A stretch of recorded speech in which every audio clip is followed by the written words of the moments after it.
and we are live. Hello, everyone.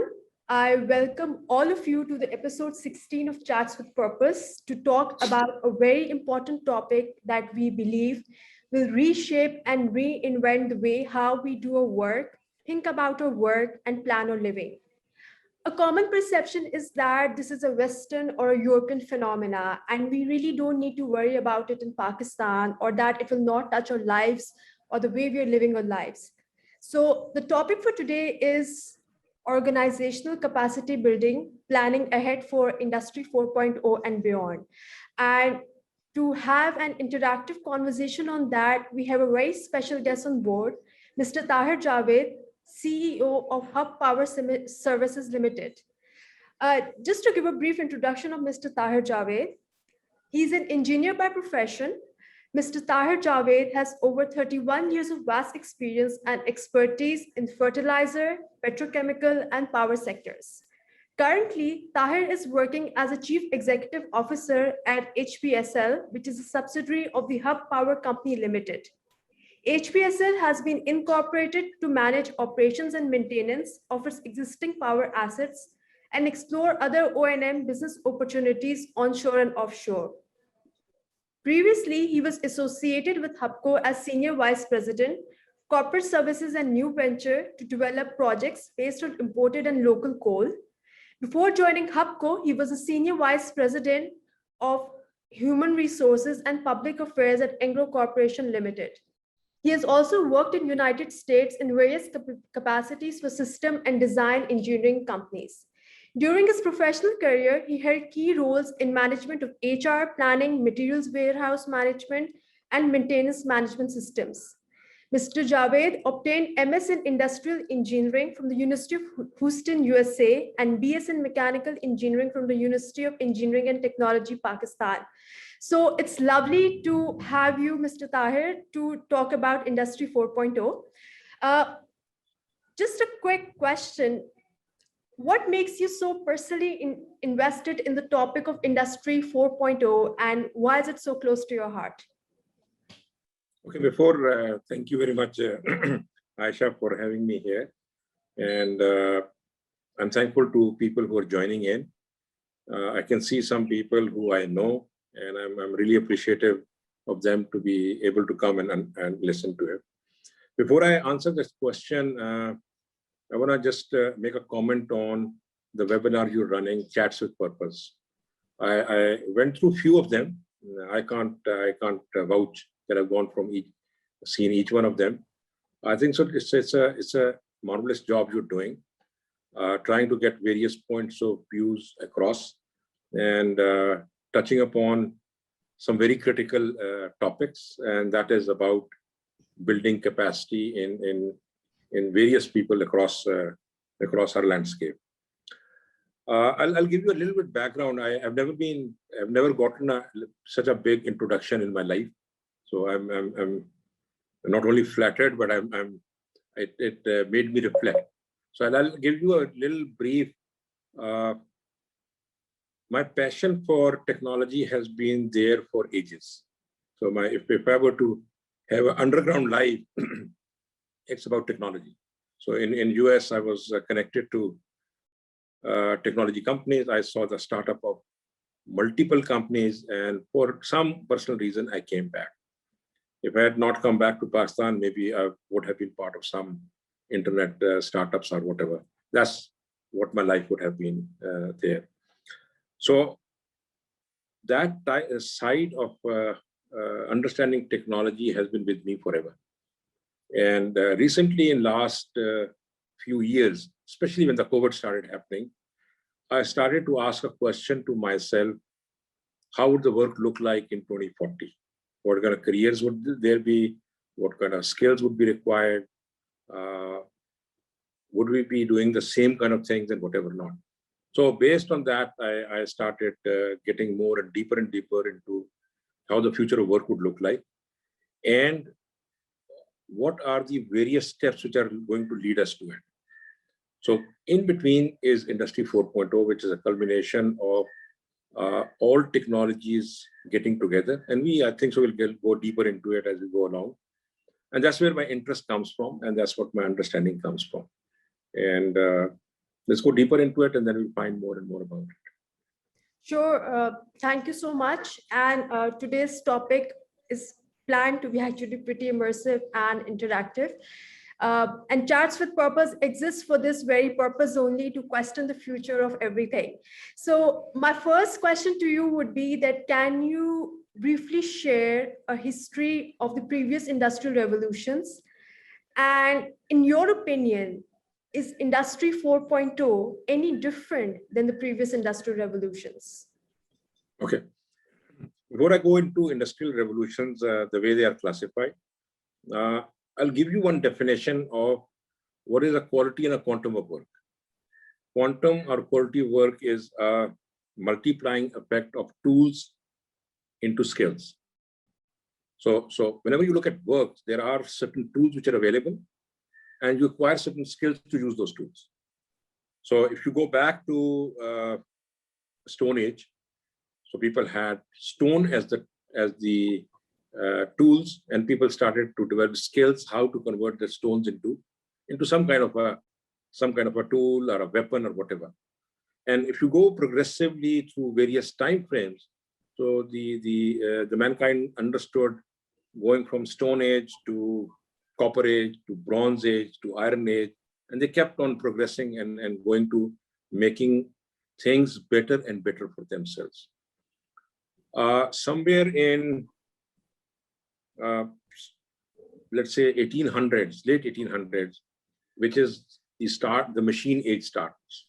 It's not that machines were not existent prior to that, but certain amount of automation started coming in.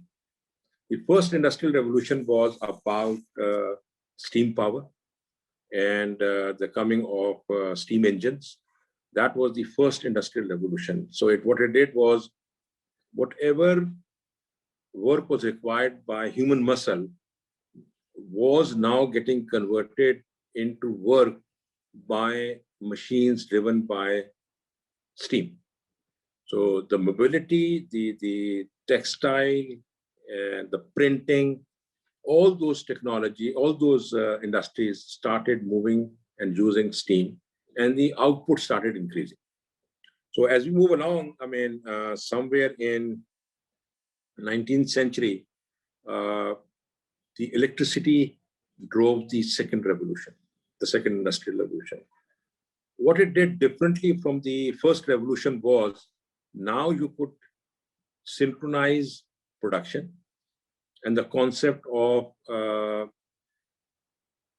assembly lines started coming in. And those assembly lines were like Henry Ford, I mean, the Ford Motor Company, that started coming in, and people, mass production was becoming the order of the day. And you had, it drove the railroad, the railways. So that kind of revolution started happening. So what we saw in the first two revolutions was the muscle power getting converted into machine, and machine making it faster and faster to replicate, duplicate, and make the products for you. That was the first two revolutions. Now you come to the third industrial revolution, which kicks in early 70s, or maybe earlier than that, which was the digital revolution, where the computers came into play, and now the process control was on digital controls, PLCs, the logic controllers, certain DCS, the distributed control systems, and those digital control systems started coming in.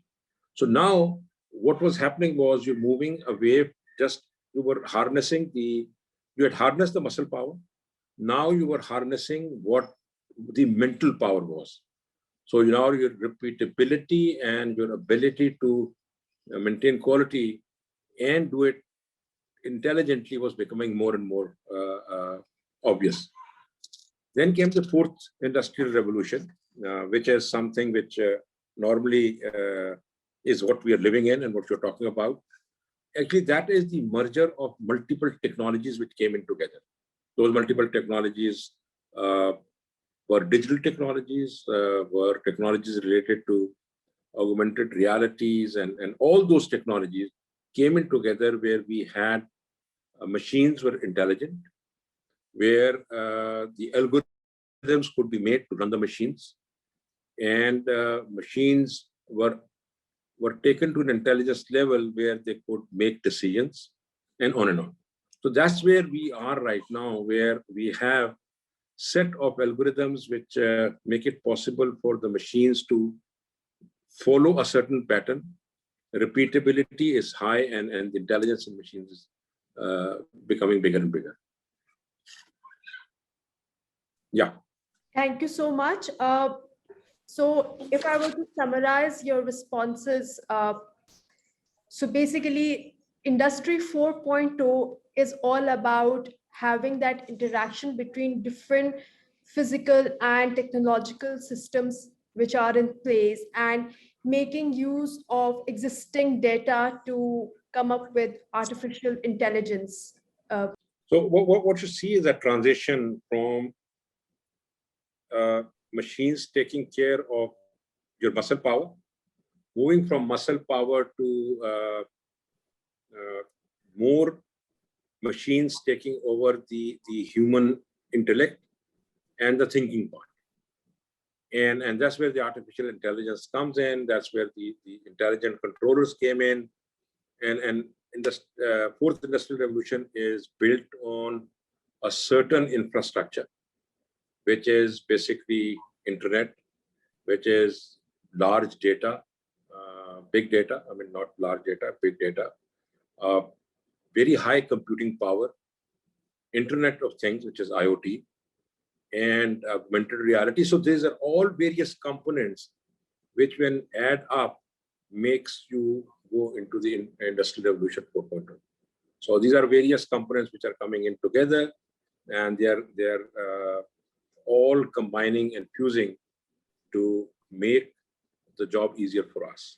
And it has its own repercussions, and I think so we need to talk about how does it impact us, and do we see any Industry 4.0 even in Pakistan or not? So I think so we'll talk more about it. So as I mentioned earlier, that typically it's seen as a Western and a European phenomena, and it's something that we in Pakistan think it's not really relevant to us. It's good to read about, good to know about, good to talk about. So can you share a few examples of shifts towards Industry 4.0 in Pakistan? Okay, I was at one of my friend's factory last week, and what he does is mold injection, and what they do is make devices for medical industry. So those devices, what they're making is made out of polypropylene and various plastics, and he has around 20 to 30 machines. So last time I went there, so I went on to his shop floor and talking to various operators who had been working with him for last 15 to 20 years. My question to them was, have you seen any change in last 15 years? So you had machines 15 years back, and your machines now, is there any change? And what I understood from him, the machines 10, 15 years back used to be the ones where they were complicated. So you had to do a lot of manual interventions. And at the end, there used to be one ustad who used to come in and fix the last thing to make the machine run, and which nobody knew. So that ustad knew how to make the machine run. I said, what's different now? He said, what's different now is we have this machine which has got some kind of a intelligent controller. So I feed the data in, what the product I want, and I know if something is wrong with the machine, it will tell me what is bothering the machine, what areas it is getting either needs attention or needs maintenance or whatever. And the machine is becoming more and more intelligent. And what it's doing is now I'm not dependent on that last ustad to fix the machine. So it has. So what my takeaway was, Industry 4.0 is a nomenclature. And if people think that it's not coming in, that's the only way the machines will come in. They will come in with intelligence, and they are going to be different. And it will require different set of skills to run those machines. So there is nothing which says tomorrow morning, Industry 4.0 will knock on the door of Pakistan and come in, or we will not allow it to come in. It is coming in. I'll give you one more example. It is in the service industry. When I was growing up, bank teller was the most important human being on the face of the earth. We used to go to a bank. We used to stand in a line. We used to give a check, and we used to get a brass token. Then we had to wait back again and wait for the token to be called. And the bank teller used to dispense money, and we used to go home and spend the money. So when you need the money again, you have to go through the whole thing all over again. And this is how we used to go. So as we have progressed into technology, the job of bank teller is becoming redundant. And so, I mean, you go in, you really don't need to go to a bank. And that's where the new industry is coming in. The bank teller is going to get replaced over a period of time, or they'll become very minimal, or they'll end up trying to do something else. What the bad thing about this thing is what you normally call technological unemployment. The unemployment generated by moving and bringing in new technologies. This is one of them. So people who are going out of job because of technology, and they are not able to reskill themselves to newer jobs, they may or may not be in the job market at all, and may not be able to find the job. So, I mean, the effects of the technology are coming in. We understand them or we don't understand them. That's a choice we'll make. But it is not something which is going to happen one of the days. The Dawn newspaper will tell us Industry 4.0 is here.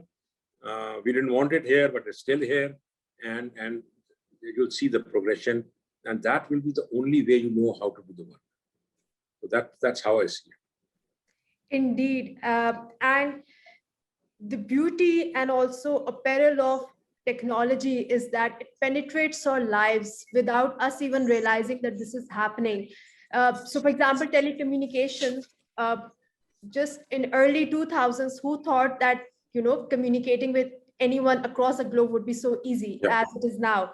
And jab koi bahar jata tha, so people would actually write long letters and, send them through the post office, and then they would take a couple of days to actually reach. So with WhatsApp and all of these messaging platforms and emails and everything, that need for those physical letters has been eliminated. So every industry, as you just mentioned, is being touched by it, and slowly and gradually, jitni jobs aapki automate ho sakti hain, wo ho rahi hain. And I do remember sharing with some of my participants earlier that there's actually a website which can tell you whether your job would be relevant in the future or not. And it goes something like, will I lose my job in the future? And you just type whatever you're doing and it tells you when it's going to get redundant. So moving forward, do you think that Industry 4.0 would have negative impact on workforce in Pakistan?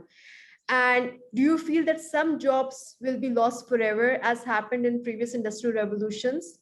And if yes, which segments in which all of this will happen, and can it be mitigated by training and reskilling? So that's a lot of questions bunched together. Okay. I mean, if I missed something, you please, sure. You can prompt it back to me. So before I get into it, I'll just share some data with you, so that it can develop some context for you. So this data is coming from, I think so this was a paper written by McKinsey, if I'm not wrong, but it's quoted in the World Economic Forum also. So what they did was in OECD, which is Organization for Economic and Development, OECD countries, what they looked at how many jobs in near-term future would be at risk because of computerization. High risk was 47%. 47% of the jobs classification. And if you go and look for those papers, you'll find what categories they were. And I'll talk about it. So 47% were high risk factors. Medium were 19%. And the jobs which were low risk due to computerization were only 33%. So in Western markets, what they're talking about, 66% plus jobs will be at risk because of computerization, either will be at high risk or will be at a medium risk. What kind of jobs are these? These are all those jobs which can be automated because they're not complex.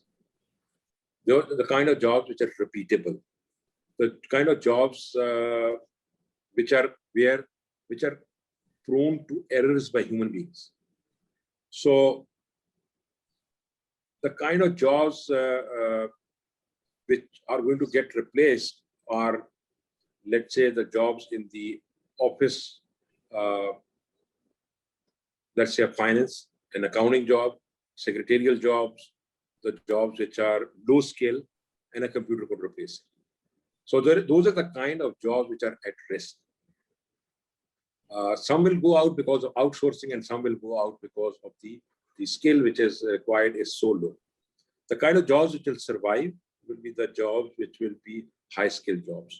So the categories, the way we see the jobs which are somewhere in the middle are the ones which are going to get affected the most.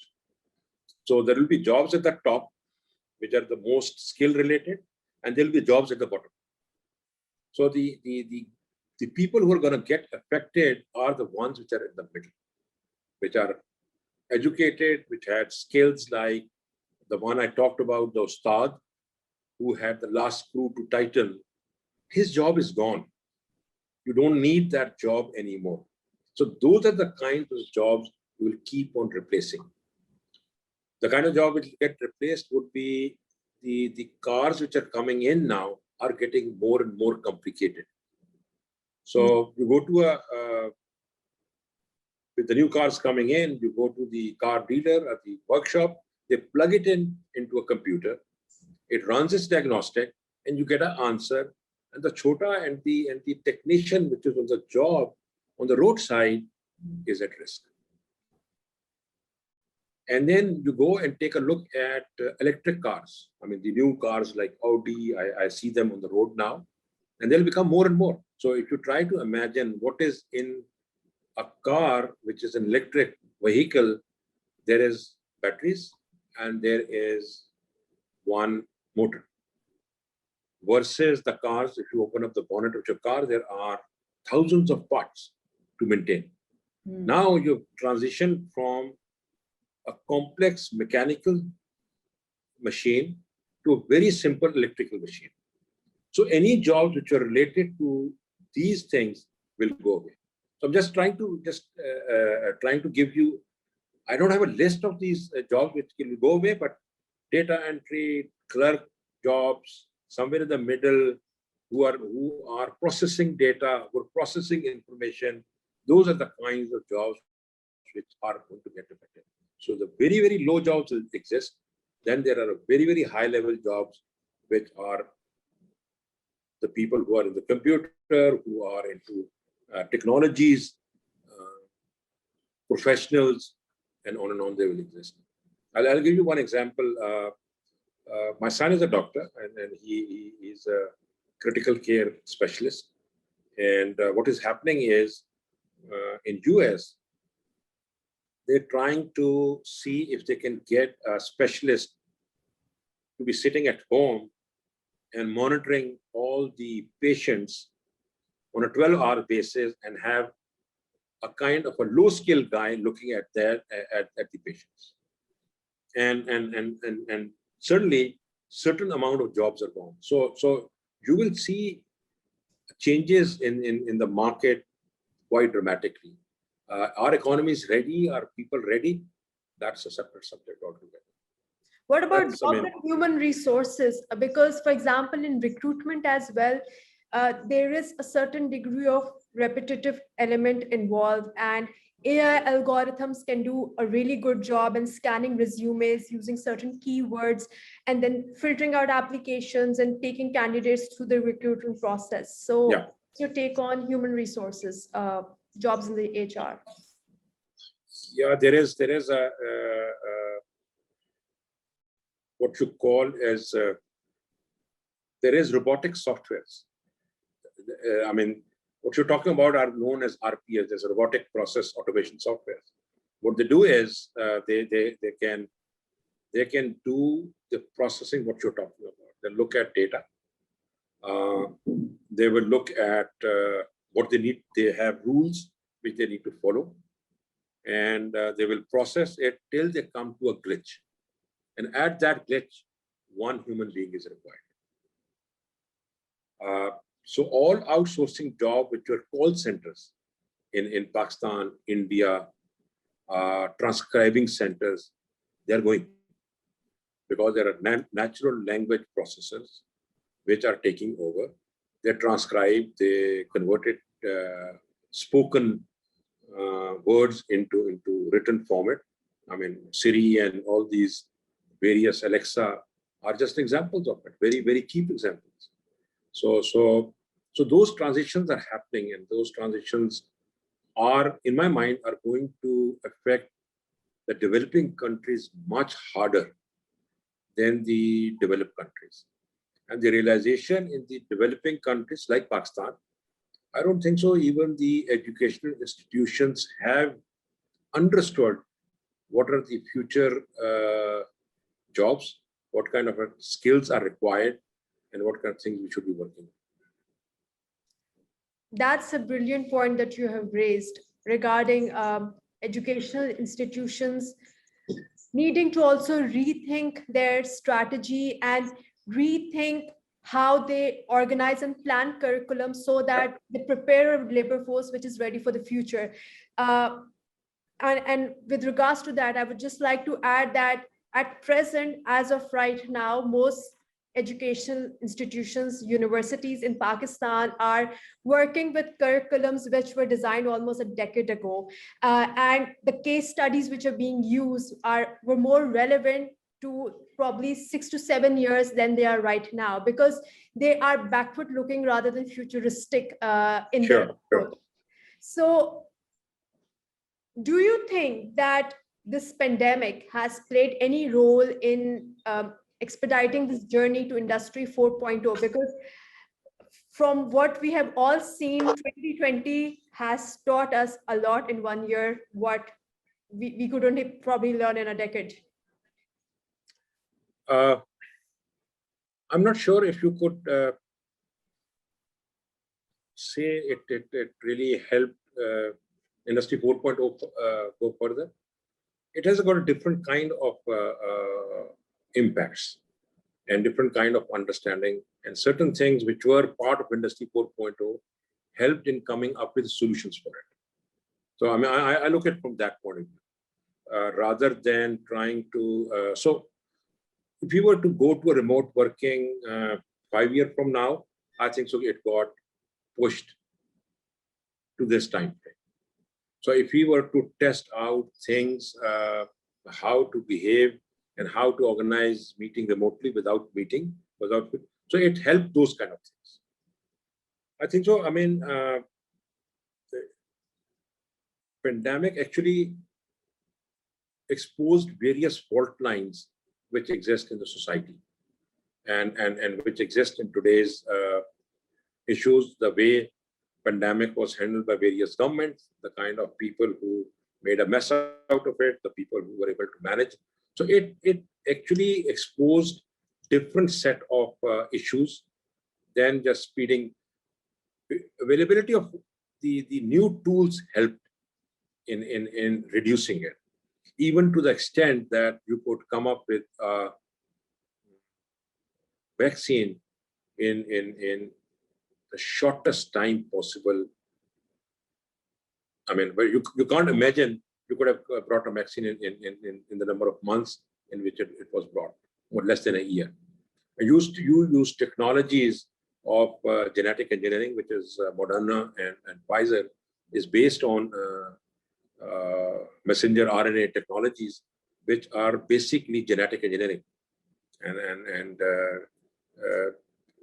two ladies got Nobel Prize last year for coming up with that technology, and that technology was converted into a vaccine, tested out, administered, and then so those are the kind of things which got proved, and basically the tools which were there were able to take us where we are today. So it tested out few things for us and tested out how various technologies were able to help us. So basically, in a nutshell, 2020 was a year in which our deficiencies were exposed, and as a system, whether we're part of an organization or as a country or as part of the global unit, whatever deficiencies were being masked or things being brushed under the carpet were actually brought to the limelight. And because of social distancing, people did not have much choice but to actually use these communication technologies. Jiski wajah se we have seen an acceleration in terms of communication in specific that cut down the need for meeting physically. So before I move on to the next question, there's something that I would like to ask based on what I've seen in Europe or the Western world. So in 2015, while I was in Turkey, one thing that I noted was that there was a focus on hunting down mega trends, where the world is heading, and then basically planning your innovation capabilities and your systems and everything about the future based on where the world is headed. And the focus on mega trends, I've seen that in Turkey. Some organizations that I visited would really talk about mega trends and where the world is headed. So do you think that we have this approach in Pakistan while we are planning strategy in our organizations for the future? Are we looking at what the world is going to look like 10, 20, 30 years down the line? Okay, first we try to understand the one thing which I left out in pandemic. I'll come to the question. What we found out, how technology can trace us now, how technology can hound us and know so much about us that maybe there are a few things we don't know about us as much as the technology knows. And that's the invasion into the privacy is something which is becoming an issue. And what happened in Brexit and Donald Trump's first election is something which is the scary part of it. And the technology to track and trace people in COVID, the contact tracing and whatever, is the invasion into privacy is another outcome which this industry 4.0 has, and the technologies are there. Coming to trends, you need to take a look at it, and then we'll try to relate it to Pakistan. So I was trying to see, and I wrote down a few trends as to where the world is going. So where the world is going, there are few 7 to 8 trends which are emerging, and we need to see how Pakistan is focusing on them. One is demographic shift. Pakistan is lucky that we have a younger population, but other countries, so younger population has own challenges. So Pakistan has to generate jobs, Pakistan has to generate opportunities for so many young people. So that is one trend which is happening. In the rest of the world, their demographic challenge is aging population. Yes. So that is one trend. And then there is a mega urbanization which is going on. So you have huge cities which are coming up. which are 10 million plus people living in a city. Shanghai, Karachi, Lahore, Hyderabad in India, Bombay, Calcutta, and on, New York City and whatever. So there are challenges coming, and those are the new demographic trends. Some of them will get reversed, especially the mega urbanization may get reversed because of pandemic, but to some extent. We'll see resource scarcity because there are so many people. Our population has gone to around 7 billion. And if we don't really get some sense into it, we'll be at 10 billion by 2030. So, I mean, so there will be a pressure on resources. Resources is also water. Resources is also availability of land to cultivate them. The changing priorities and changing trend, artificial intelligence is becoming very, very strong. And you can just imagine the where it is going. I'll give you 2-3 examples, and then you can understand where it has come up to. The first test was IBM Watson when it played the game with chess and won the chess. It played against the world champion at that time and won the chess. The second time when the IBM Deep Blue, I think so, to Deep Blue, which played Jeopardy. So it won Jeopardy. The most interesting one was with the one which played right now, just you can imagine, was AlphaGo. AlphaGo was a computer which came from a company, Deep Minds, company out of UK. And what it did was it played the game of Go. It's a game which has got billions of ways you can, strategies, not moves. Chess is a moves game. Yeah. Go is a strategy game. So there is a movie on Deep Minds on YouTube. It's a 1 hour where they play that against the world champion of Go. And what had happened was the computer started learning, and it learned over a period of time by making mistakes. So the computers are not, you are not just programming computers, they are now learning. So it came to a point where it started making strategies which are very, very different. Nobody had seen those strategies. And this is the defining moment for artificial intelligence. You have a hyper-connected world now. Everything is connected. You talked about mobile phones, you talked about those things, those there.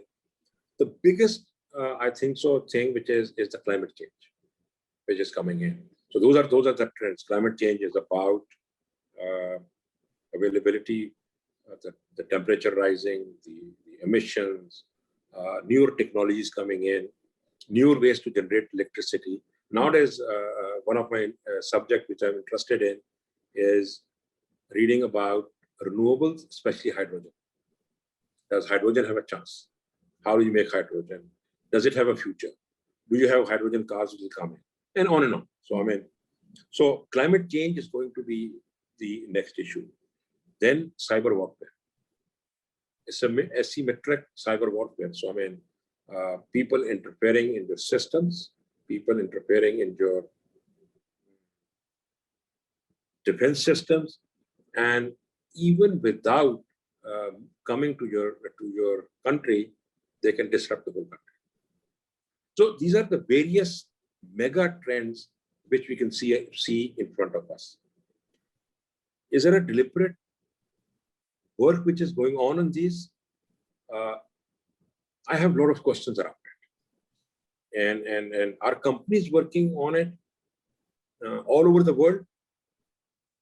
Yes, they're trying to, but it requires a world which has to be much more collaborative. If you remember the butterfly effect, so if the butterfly flaps 10,000 miles away, it can cause a thunderstorm, I mean, at 10,000 miles away. So a certain change somewhere, we are going to get affected because we are a connected world. So if you are not, I think so, some thinking is there, but not to the extent which is required to take care of the mega trends which are coming in. So some will be forced upon you because, I mean, you're connected. Like environment, if you are not able to comply to world environmental standards, you may not be able to sell your textile. They might say that you have a higher carbon. If you remember, we had child labor policy, which was for Sialkot and other textile industry, which got changed because the world wanted you to be a responsible corporate citizen, and it got changed. I see similar things and similar kind of push and pulls coming into the market, which will force certain things. But are we working deliberately towards it? It's a question mark which I don't have an answer. That's true, because our human psychology is sort of biased towards the past and the present and less about the future, and thinking and planning ahead for the future is something that we need to consciously wire ourselves to learn, basically. Yeah, correct. So wonderfully articulated. Indeed, these are the mega trends that we are moving towards amongst many others. And I think the beginning requires us to, the beginning of researching and actually making a move towards adapting these mega trends requires us to first of all start looking into it. The concept of mega trends is also something which is very alien, at least to the extent that I know. It's still not that alien of a concept globally, but locally there are hardly conversations about megatrends. So I think the first step would be to start building that awareness about what megatrends are. And for all of those who are listening, by the way, there's a TED talk on megatrends that you can look up to. So you can just search megatrends TED. There's a talk by BCG, Boston Consulting Group, and the speaker wonderfully articulates what megatrends are and you know how we can be more involved with them. So connecting this to my next question, that can you identify 4 core capabilities that you believe are critical to building organizational capacity in the future? And if you have local or global examples, please do share. Number one, I think so. Looking at the global trends, which are mega trends, which we're talking about, they are about change, and the change is much more rapid than what we're used to. If it used to take maybe 100 years to make a mega change, in 20th century, it reduced it to maybe decades in which a change happened. And today, the change is much faster. So a single thing which I think the companies would have to understand, that their market can be disrupted and their business can be disrupted very, very quickly. And if pandemic is any episode which can give you clues to what can get disrupted, I think so. This is just a trailer. What can get disrupted? Because the way the speed with which technology is moving, disruption can happen, and can happen very, very quickly. I'll talk about power industry. General Electric, a very, very big giant, connected to Edison. I mean, really, he was the person who started that company. That company is in doldrums with wrong strategies on energy. So they were invested more into fossil. The world went into renewables, and the company is in doldrums. If it took companies to go from good to great to the deep end of oblivion, if it took them 100 years, now it's going to take them few decades to have. So if there is any capability which needs to be developed by the companies, is to be able to scan what is changing and what is going to disrupt them. That's number one. Second thing is digital readiness. And digital readiness is about understanding how my environment is changing and what changes I need to bring in, because all of these are digital, and it requires a different mindset. And it's also about the change which you're talking about. Leveraging newer technologies, higher connectivity. So the first skill is about understanding disruption. Second skill is about becoming a digital native and be able to do that. Third, I think so, is understanding flexible work models now. So do I allow people to work remote, or is it because pandemic happened and we were forced into it? I think so we have learned a lot in last 1.5, 2 years that work can happen without making people's life miserable. Like hauling them to the office, bringing them to the office. So that is the mix, how the work would happen, is the third capability which companies need to understand. The last, which are capability or trend, is to understand what the global trends are, where the mega trends are. So you asked that question. So these are the four capability: disruption, digital native, flexible work, and eye on the mega trends. So saying various companies are doing various things. Somebody is focused on climate change. Even in Pakistan, there are various companies trying to do things. I don't want to pinpoint anybody, but I think so you've got very intelligentsia is there, where they're looking at the trends, they are working their ways into these things. You saw people pivoting from office-based work all the way to connectivity-based, home-based offices and whatever not. So people are there, they understand what the trends are, but the discussions are not happening at the right forums. Yes. Discussions are not happening at the academia.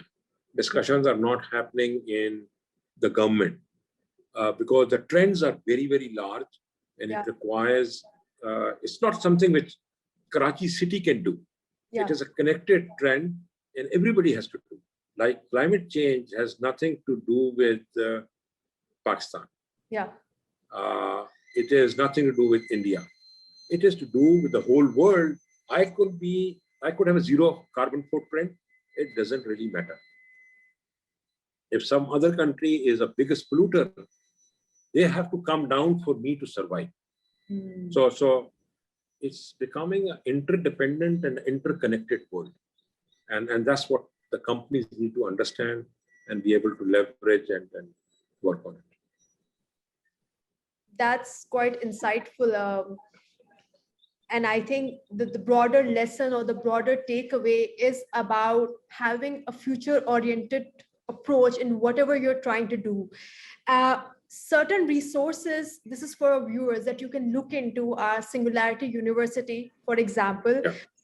It talks greatly about where the future is heading, what are the innovations coming in different fields, in different areas, and how technology is automating different professions and different things. So this is, for example, one resource. Other than that, McKinsey and I believe BCG, the articles shared on these websites also offer great insights about where the future of work is heading. Just another example that I would like to share for people who think that this is not impacting us, look at the entertainment industry, for example. So previously, sabko yaad hoga, we would actually wait for that 8 p.m. drama to come once a week, and that would be your entertainment. And that would bring like joy to everyone. Or sab intezar karte the, aur 8 baje har koi free hoke baitha hota tha. But now with Netflix and YouTube and all of these streaming services providing free content, the torrents, for example, we don't feel that much of a need to, wait at a specific time to watch a specific show, and with so many options available, we are also free to choose whatever we want to. So for content to actually make its space into the headspace of its consumers, that's also become quite a challenge. So Tahir sir, can you share some of the skills that you feel are quite relevant to the future? I can think of creativity being one of them, the human capacity to continuously come up with new things, new way of doing things. What other skills you think are relevant to the future? I just boil it down to three. And I'll narrate them and then maybe expand them a little bit. One is learnability. Second is adaptability. And third is flexibility. So to simplify it, I just use these three. Human mind doesn't take more than three messages at one time. So I kept it at three. So if I were to expand it a little bit, learnability is about learning, unlearning, learning again, unlearning, and learning again, and a continuous process. So if you were to go back to the career, which I started off in 1982, 83 time frame, or 84, I mean 84. So I was told, go to engineering college. Number one, get some good scores on your intermediate, go to engineering university, get a mechanical engineering degree, get a job, do a master's, get another job, stay in that job and retire. And you were incrementally learning over a period of time and building that your knowledge base over years, and you became a star in what you did. What is changing now? Nothing is given. And the technologies are changing so fast, things are changing fast, and you can look at how new things are coming in, that the skill, I think so, the most important skill will be ability to learn, unlearn, and relearn, and whatever, however many times loops you want to have, and you can do that. And I don't know, I mean, there was a futurist writer, Alvin Toffler, and I took out a quote from him, and which this was 1970, and his book was Future Shock. Just try to understand this is 1970. And what he wrote, the illiterate of the 21st century will not be those who cannot read and write, but those who cannot learn, unlearn, and relearn. This is 1970. Wow. And this is what he said at that point in time. So when you talk about megatrends, there was another gentleman, John Nesbitt. So he put down a book, 10 megatrends. This was 1970, 1980s. So people, that kind of thinking has been there. So that is one part. So that is the learnability part. Adaptability and flexibility are kind of interconnected. Adaptability is your ability to confront change, that you can adapt to change. Like in pandemic, we saw a huge pressure on us to make a change, and you'll see a lot of people adapted to that change, and some people couldn't adapt to that change, and on and on. There could be multiple reasons. It could be the spouses who didn't let you change or adapt to the new learning. So it could be anything. Flexibility is a kind of a nature to meet people halfway. Be tolerant, be able to listen to other points of view. So, and be comfortable with differing ways of living, diversity, gender, biases, could be any kind of bias, could be sexual bias, could be a human bias, or whatever it is. So these are the three things, I think so, you need to keep in your mind. So it's learnability, it is adaptability, it's flexibility. So these are the three things which come to my mind. Thank you for putting it wonderfully, because as we can all see, if we don't learn right now, the future is, we need to really worry about the future. And my next question to you would be, and the last one, is that what advice would you give to your younger self today as to how to prepare for the future? And I think this is a very important question and very relevant to almost everyone who's listening to us. I think so. My advice to myself would be the three anchors which I gave you. One is to understand somehow that there will be a change, will be a constant. People used to say change is the only constant thing. And we used to say, what does it really mean? Yeah. Now we really understand what it means. So in my mind, change is a constant, but rapid change is a constant. And disruption is a constant now. So I need to become comfortable with this thing. That's number one. Second is I need to be able to understand as a young self that I don't have a career which is going to last me forever. I would have to change midstream, change gears midstream, and maybe go and pivot to something else. That I need to be comfortable with that. Third thing, which I think so, which as a young self, which I didn't develop, and I think so, I would advise myself again to get developed, is being tolerant of opinions and diversity. And be tolerant to listen to people, those kind of things. I think so.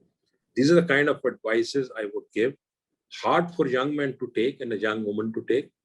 But I think so this is how the world is evolving. You need to have that eye on what is changing, how it is changing, how it is going to affect me, and how do I need to be flexible, adaptable, and develop a skill of learnability. And so that's how I'll take. Just to build upon the point that you just said about how the ability to actually listen to divergent points of view. So we typically tend to take ideological conflicts as too personal. We find it very hard to hold a conversation with differing points of view on a certain topic without taking it personally.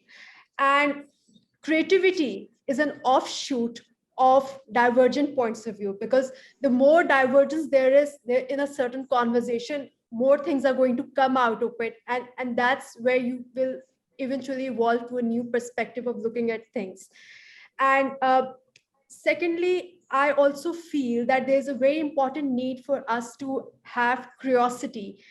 The constant urge or the constant need to see what's happening around us, where the future is heading, what's out there, because curiosity is something which starts to die out with age. As you grow older and older, you become more repetitive, you become more of a victim to your routine and to your lifestyle day in and day out.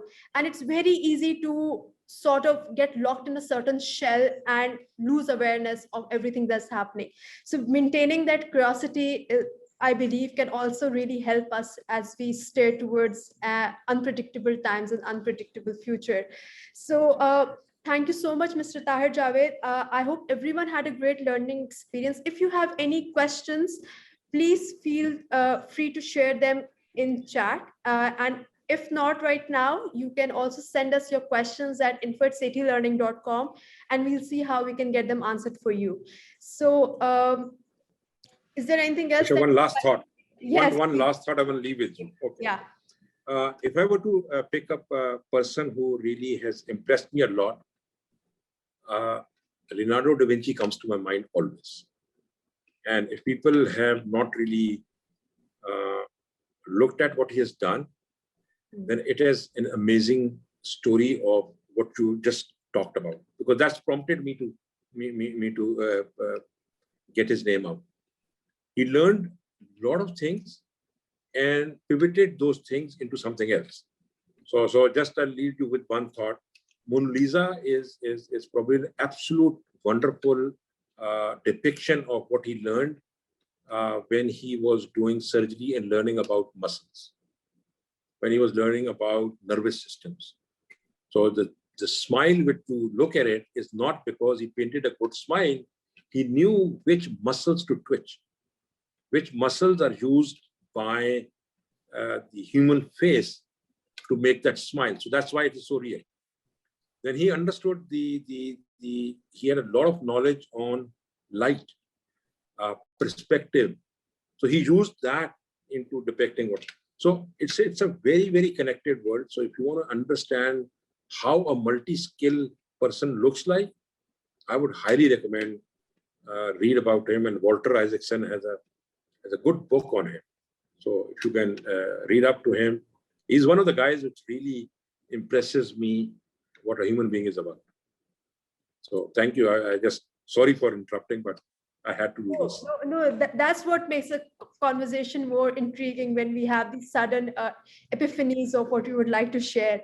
And there is so much to actually go out and explore on all of these topics. And I believe that people in the past were sort of more equipped that way. We had more thinkers out there who actively contemplated on things, and that's how we have reached where we have reached today. I mean, the world today would not have been possible if someone was not thinking ahead. So whether it's like breakthrough in science, in technology, in literature, in whatever field you choose, it's because someone thought about what the world would look like 10 to 20 years from now.